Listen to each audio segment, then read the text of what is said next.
China ahora mismo ya ni siquiera parece necesitar una guerra o un choque desde fuera, se está desmoronando en silencio desde dentro. El aire de las calles pesa, las fábricas se enfrían. El consumo se encoge, y lo único que se expande por todas partes es la ira. A medida que se acerca el fin de año, esas grietas se vuelven todavía más visibles. Lo más claro es la ola nacional de protestas por salarios impagos. No importa si se trata de empresas estatales o de gigantes tecnológicos, en obras, fábricas y hasta instalaciones vinculadas a medios, se está volviendo habitual ver gente reunida exigiendo el pago por lo trabajado.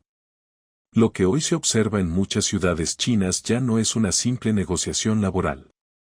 Es gente a la que se le ha hundido el suelo bajo los pies. Tirando del último hilo mientras grita, paguen el sueldo. Algunos llevan incluso a sus hijos al lugar de protesta. Esto no es algo que pueda explicarse con una economía va mal. Lo que aparece es una combinación de finanzas locales agotadas, cortes en la cadena de financiación de proyectos y un vaciamiento real de los derechos laborales, señales de que la base social está empezando a romperse. Por ejemplo, a mediados de diciembre, se difundió información sobre trabajadores que se concentraron frente a un proyecto relacionado con la subcentralidad de Pekín, enfrentándose a la parte constructora y exigiendo salarios atrasados. En otro día, en Guangxi, trabajadores migrantes de origen rural denunciaron que una instalación vinculada a un periódico de línea partidaria no paga los sueldos. Y en Shenzhen, los recortes masivos de salario dentro de empresas del entorno tecnológico se convirtieron en la chispa que hizo estallar paros y protestas a nivel de fábrica. Pero la característica de esta vez no es únicamente suban el salario. De hecho, lo que estalló en el lugar fue un grito en dirección contraria, déjenos hacer horas extra.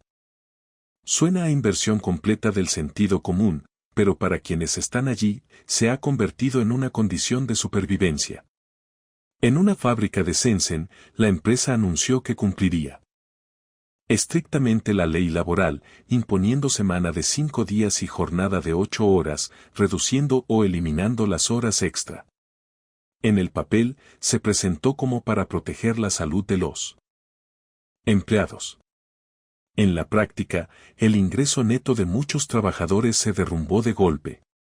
Con salarios base que parecen colocarse al límite o por debajo de lo que permitiría vivir, y con deducciones de seguro social y fondos de vivienda, el dinero que queda en mano se reduce aún más. Personas que en épocas de horas extra superaban los 10.000 yuanes al mes descubren que, sin ellas, la vida simplemente no se sostiene.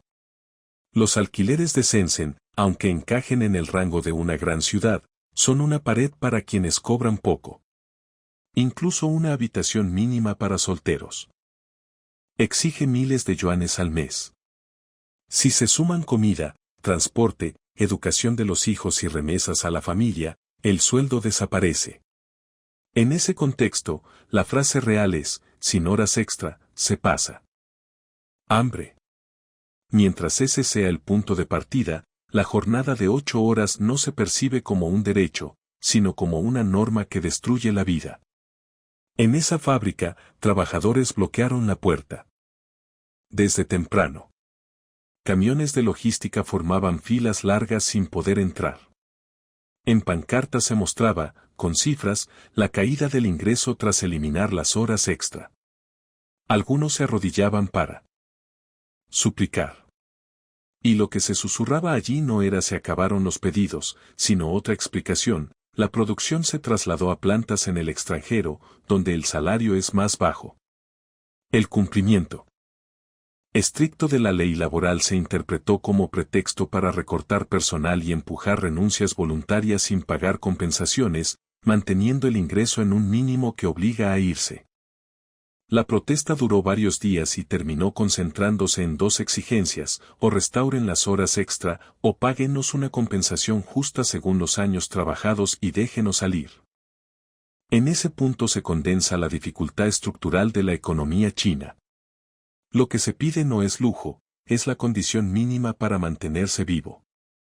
pero cuando el sistema no lo reconoce y ni empresas ni gobiernos locales pueden sostenerlo, la sociedad se retuerce de un modo extraño, la paradoja de que solo se puede vivir si se es explotado se convierte en realidad. Las protestas por salarios impagos no son nuevas. Lo distinto ahora es la escala y la frecuencia. Fábricas, construcción, cadenas de suministro y flujo de capital se debilitan a la vez, mientras los gobiernos locales pierden la capacidad de tapar el agujero.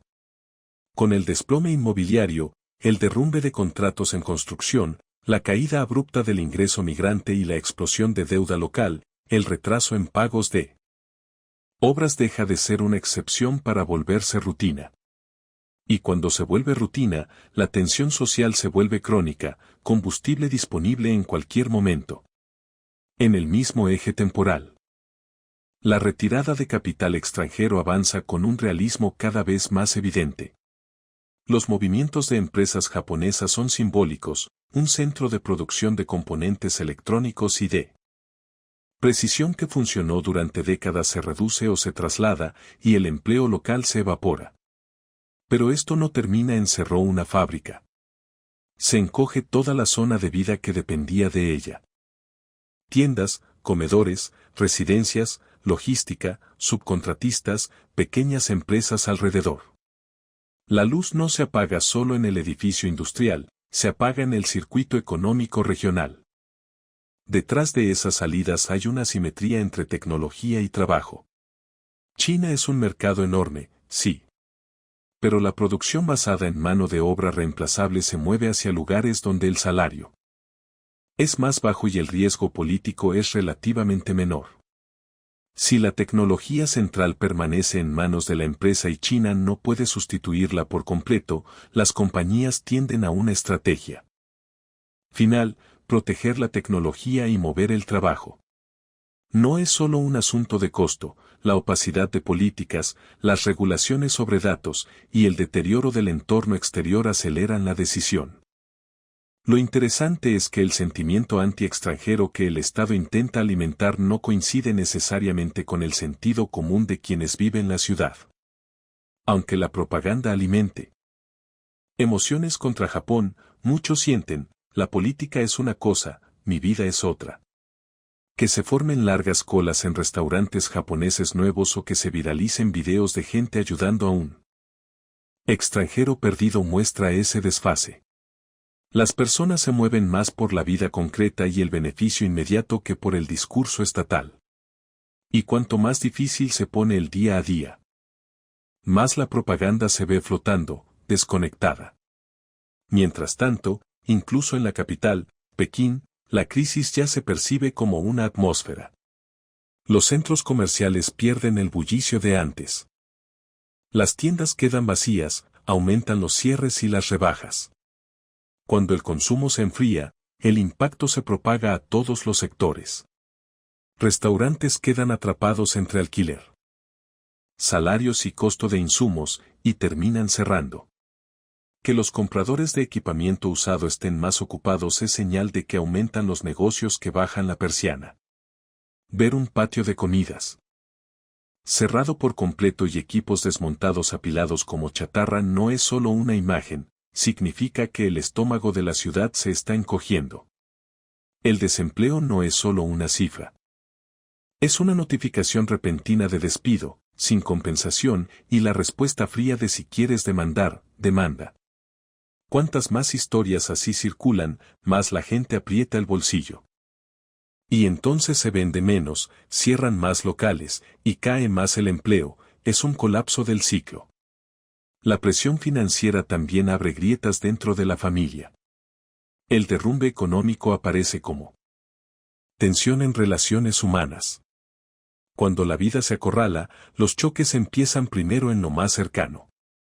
Al mismo tiempo, la administración urbana se endurece, controles de entrada, vigilancia, verificación de identidad, restricciones en espacios públicos.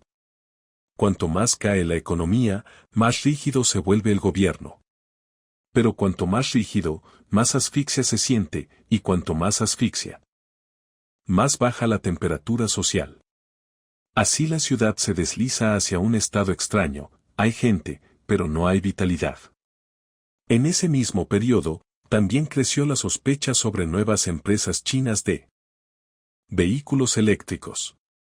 Durante un evento de presentación, se difundió un momento en que el capó de un coche se abrió de repente, se afirmó que la empresa intentó borrar el video de plataformas internas. Pero el material resurgió fuera del país y el escándalo se amplificó. Cuanto más una compañía vende seguridad y tecnología y responde a problemas con silencio y eliminación, más se expande la desconfianza. En otra transmisión, se habló de una demostración de integración entre teléfono y auto que se congeló y no siguió los pasos previstos. La empresa lo atribuyó a la red. Pero el público vio otra cosa, en el mismo entorno, otros funcionan, y ese no. Además circularon videos de asistencia de estacionamiento automático con supuesta desviación hacia una zona de agua. Y se sumaron señalamientos de incidentes pasados. El problema aquí no es un fallo aislado. Cuando un producto afecta directamente la seguridad pública, lo decisivo es cómo se enfrenta la empresa al incidente, qué informa, cómo asume responsabilidad, qué transparencia muestra. Si la gestión de crisis parece deshonesta, la confianza en la tecnología y la marca se derrumba de golpe. El desplome de acciones y la pérdida de seguidores se sienten menos como fallo técnico y más como fallo de gobernanza. Y también se mueve el centro político. A fin de año, un texto largo, difundido en comunidades chinas en el extranjero atrajo atención, pedía la retirada del líder máximo, acumulando argumentos sobre su persona, capacidad de gobierno y destrucción institucional. Como un balance de 12 años. Que se propagara tan rápido ya es simbólico. Lo que dentro es difícil de pronunciar, afuera aparece como tema real, se discute, se comparte y vuelve a rebotar hacia adentro. Los ejes del debate eran tres. Primero, la crítica de que el aparato estatal funciona según la voluntad personal y el poder se privatiza. Segundo, que intervenciones bruscas que rompen reglas de mercado han encogido al sector privado y amplificado la salida de capital y el desempleo juvenil. Tercero, que eliminar límites de mandato rompió el último seguro institucional y amarró el destino del país al estado físico y emocional de una sola persona. Las reacciones fueron divididas. Algunos ironizan, cuanto más se prolonguen políticas equivocadas, más rápido se acelera el colapso. Otros dicen, cambiar a uno no basta, si no cambia el sistema, solo llega otro autoritario. Sea cual sea la postura, el hecho de que temas antes tabú se discutan abiertamente en la esfera pública del exterior muestra que algo se ha desplazado. La pared política no se ha derrumbado por completo, pero las grietas se están ensanchando. Visto así, lo que ocurre simultáneamente en China no es un collage de noticias inconexas. Protestas por salarios impagos, paros paradójicos para recuperar horas extra, retirada de inversión y traslado industrial, enfriamiento del consumo en la capital, cadena de despidos y cierres, pérdida de confianza en empresas de EV y debate sobre legitimidad política desde el extranjero, todo está unido por una línea. El encogimiento económico genera tensión social. Esa tensión distorsiona el comportamiento empresarial, el gobierno se endurece, el endurecimiento aumenta la desconfianza hace que la gente se proteja aún más. Es un circuito. Lo más aterrador es que esto no avanza como un derrumbe repentino, sino como una cotidianidad que empeora de forma normal. La gente se acostumbra a que hoy sea un poco más duro que ayer, se acostumbra a una dosis extra de ira y de silencio. Pero esa costumbre es anestesia. Y tras la anestesia, lo que llega es la ruptura súbita. La ola de protestas por salarios impagos de fin de año también indica que la sociedad todavía siente dolor. Mientras se sienta dolor, el colapso no está completo. Pero cuando el dolor se vuelve demasiado amplio, la sociedad responde de otra manera. Y un país donde un trabajador tiene que gritar déjame hacer horas extra para sobrevivir es un país donde el sistema ya perdió su significado original.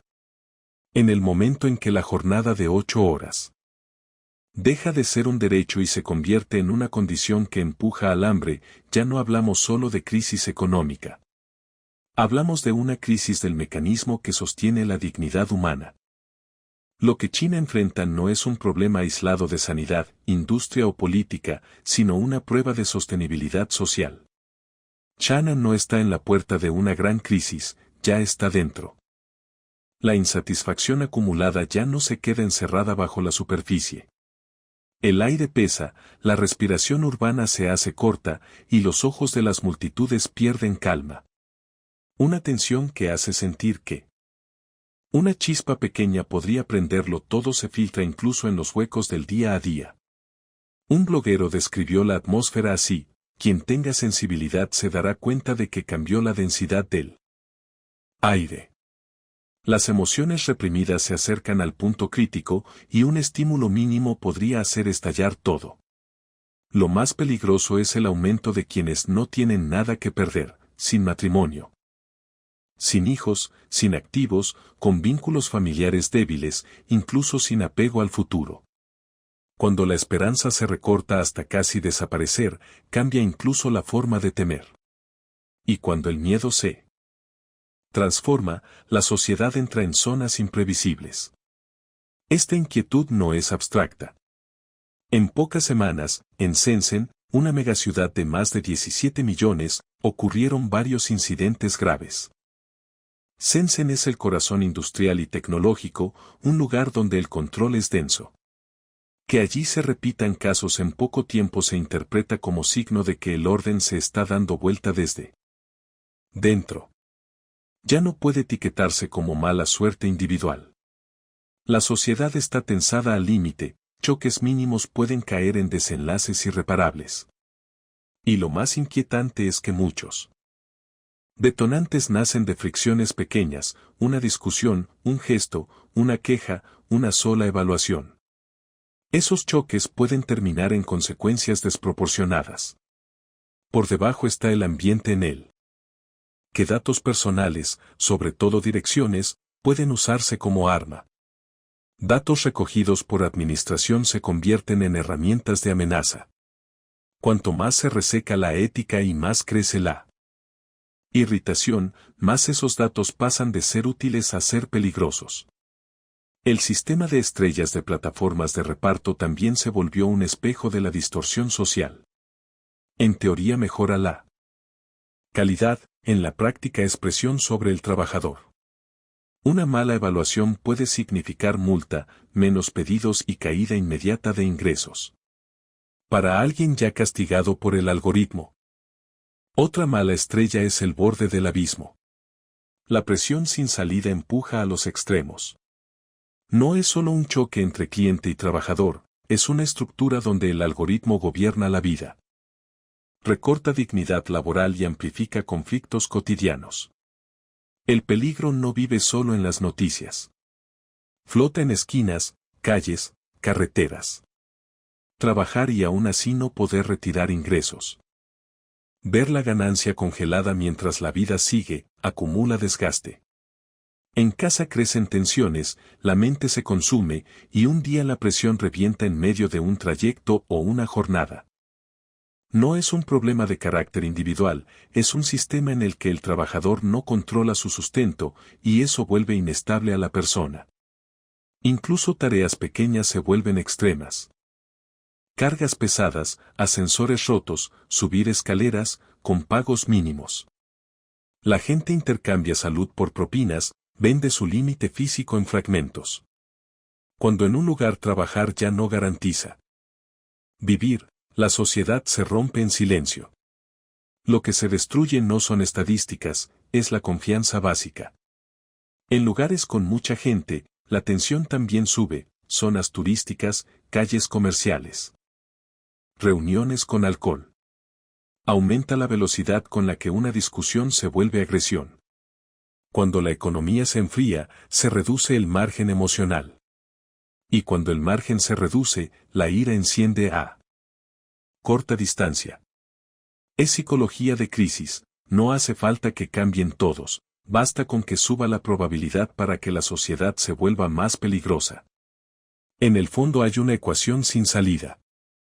Suben desempleo y caen ingresos, pero no bajan hipotecas, deudas, salud, educación, crianza y vejez. El costo básico permanece, la deuda se acumula. Y en vez de fortalecer una red real de protección social, se engorda el aparato de control. Se borran publicaciones, se congelan cuentas, se prohíben palabras, se cierran rutas legales para descargar insatisfacción.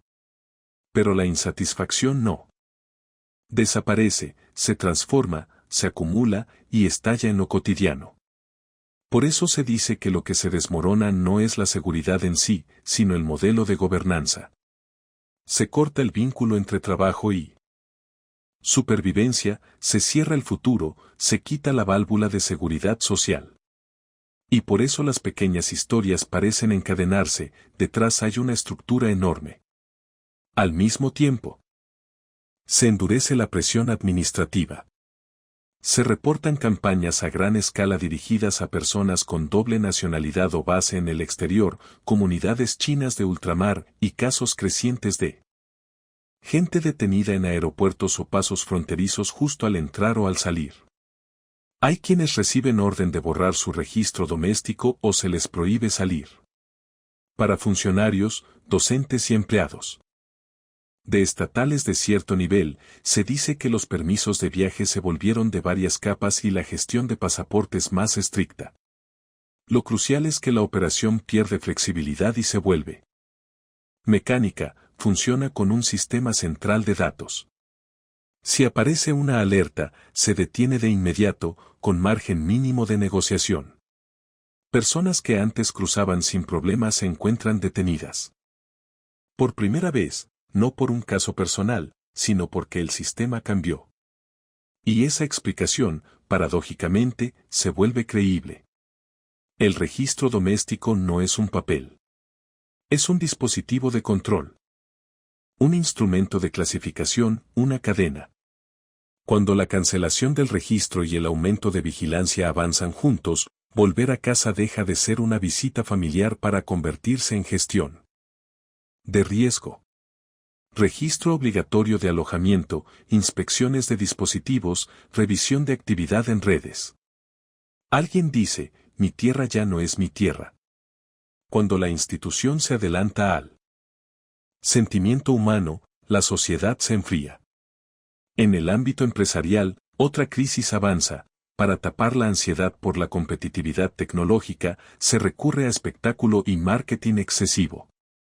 Lanzamientos convertidos en desfiles, famosos alineados, colas escenificadas para fabricar sensación de explosión. Pero si la experiencia real no acompaña, el golpe de vuelta llega rápido. Se llena el mercado de segunda mano, se acumulan quejas en tiendas, se erosiona la confianza.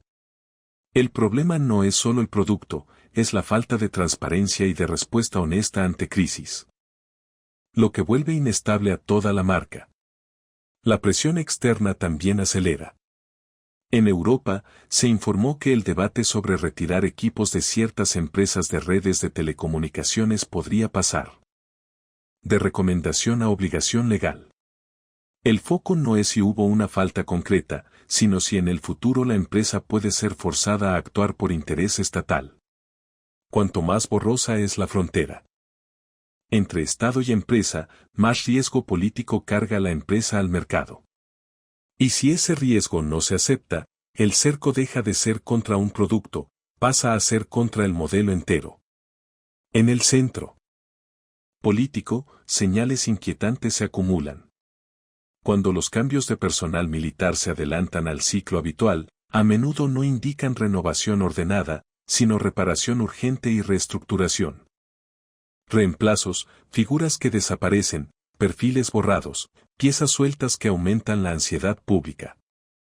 Si se mueve la cúpula, la base pierde aún más capacidad de imaginar mañana. Al mismo tiempo, en el exterior, programas tipo Gold Card, obtener residencia mediante capital, llaman la atención. Para los ricos es la tentación de comprar estabilidad. Pero los ultrarricos chinos oscilan entre interés y precaución, revisiones de seguridad, continuidad de política, riesgo legal. Incluso con dinero, salir no es una decisión simple. Nada de esto son noticias separadas. Es una cadena. Aumenta el desempleo, se recorta el ingreso, se rompe la confianza. Cuanto más se rompe la confianza, más se endurece el control. Cuanto más se endurece el control, más quienes tienen recursos buscan salida. Cuantos más buscan salida, más el sistema aprieta. Cuanto más aprieta, más se ahoga la gente común. El resentimiento se acumula y estalla en lo cotidiano. Es un proceso circular de desgaste. Y lo más aterrador es que este tipo de deterioro no necesita una gran explosión. Basta la repetición, sueldos congelados, direcciones usadas contra alguien, gente detenida en aeropuertos. La verdad reemplazada por puesta en escena. Esa repetición roba la última certeza. Cuando la gente deja de priorizar si es correcto y pasa a priorizar solo si se puede sobrevivir. La sociedad ya entró en un territorio peligroso. Lo que se pone a prueba no es el orden público, es la sostenibilidad del sistema, la dignidad humana y la mínima confianza en el futuro.